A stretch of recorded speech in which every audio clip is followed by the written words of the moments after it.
Cooking with মিশা রান্নাঘরে আজকে আমি হাজির হয়েছি বাঁধাকপির পাকোড়া বানাবো।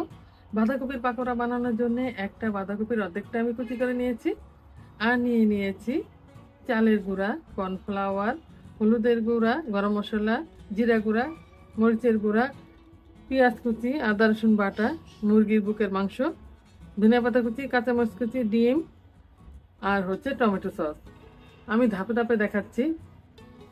একটা মিক্সিং বলে একটা ডিম নিয়ে নিয়েছি, তারপরে দিয়ে দিব এখানে 1 কাপের মতো মুরগির বুকের হাড় ছাড়া মাংস আমি কুচি করে নিয়েছি। এটা 1 টেবিল চামচ এখানে আদা রসুন বাটা আছে, দিয়ে দিলাম।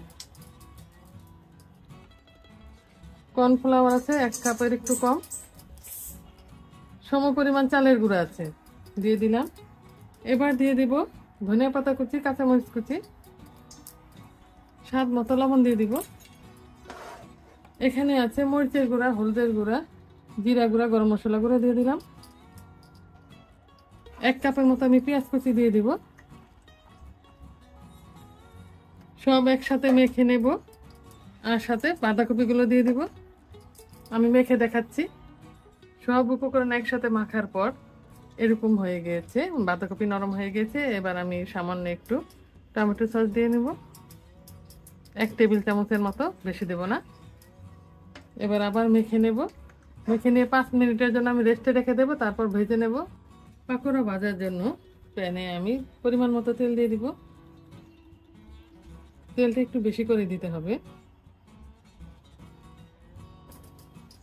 তেলটা গরম হলে আমি ইচ্ছে মতো পকোড়ার সাইজ দিয়ে পকোড়া ভেজে নেব। ছোট বড় সবাই খুব পছন্দ করবে, খেতেও খুব মজা হয়। চুলার আঁচটা আমি মিডিয়াম টু লোয়ের মাঝামাঝি রেখেছি। আস্তে আস্তে ভেজে নেব। এক পাশ হয়ে গেলে তারপর উল্টে দেবো আরেক পাশ। একটু সময় নিয়ে ভাজবো, তাড়াহুড়া করা যাবে না। চুলার আঁচটা মিডিয়াম টু লোয়ের মাঝামাঝি রেখে 4 মিনিটের মতো আমি ভেজে নিয়েছি। এবার উল্টে দেব। হালকা বাদামি করে 2 পাশটা আমি ভেজে নেব। এভাবে সবগুলো আমি ভেজে নেব। উল্টে দিলাম, ওই পাশটা হওয়ার জন্য আমাকে অপেক্ষা করতে হবে। এক পাশ হয়ে গিয়েছে, 2 পাশ উল্টে পাল্টে আমি ভেজে নিয়েছি। পকোড়া ভাজা হয়ে গেছে, এবার আমি তুলে নেব।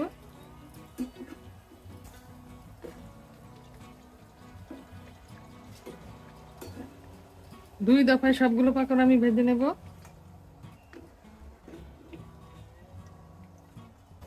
আবারও আমি দিয়ে দিচ্ছি ভাজার জন্য বাকিটুকু। একটু ধৈর্য ধরে ভাজতে হবে।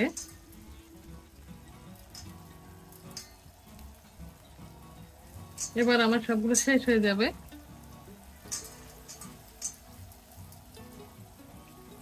এভাবে আমি সবগুলো ভেজে নেব আগের মতো করে। তৈরি হয়ে গেছে মজাদার বাঁধাকপির পাকোড়া। দেখতে যেমন ভালো হয়েছে, খেতেও সুস্বাদু হয়েছে। আজ এ পর্যন্তই।